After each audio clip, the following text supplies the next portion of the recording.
وەک خۆتان نەزانن لە ڕابردووە لیژنەکەمان راپۆرتێکی وردی ئامادە کردبوو کە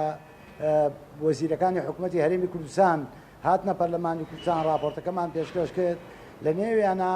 چەندین تێبینی و سەرنج ئامادە کرابوو هەروە چەندین ڕاستپاردا ئامادە کرابوو کە حکوومەتی هەرێمی کوردستان کاری لەسەر بکە بۆ ئەم مەبەستە ئێمە لە سبەینەوە بڕیارمانداوە سەردانی یەکە بە یەکەی خاڵە سنووریەکان بکەین وردەکاری بکەین لە چاودێریکردنی سنوورەکان و هەروە پاشان راپۆرتێکی ورد ئامادە بکەین لەسەر چۆنیەتی بەڕێوەچوونی و هەروەها ئەو سەرنج و تێبینیانەی کە لامان دروست بێت هەم بدێنە سەرۆکاتی پەرلەمانی کوردستان و هەم حکوومەتی هەرێمی کوردستان و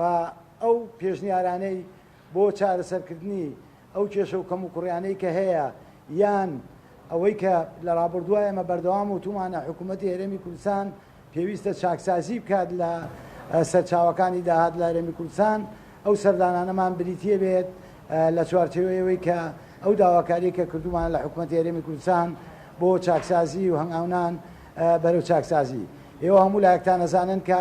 لە ڕابردووە پەرلەمانی کوردستان قانونێکی کە قانونی ژمارە 2 ساڵی 2020 بووە بۆ چاکسازی لە هەرێمی کوردستان دەرکردووە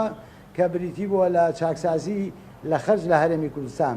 ئەمەش هەنگاو هەڵگرتنێکە کە حکوومەتی هەرێمی کوردستان چەندین بڕیاری داوە بۆ ئەوی بتوانێت لە سەرچاوەکانی داهاتیش چاکسازی بکا بۆ مەبەستە ئێمە سەردانی خاڵە سنووریەکان لە سبەینەوە دەست پێ یەکەین و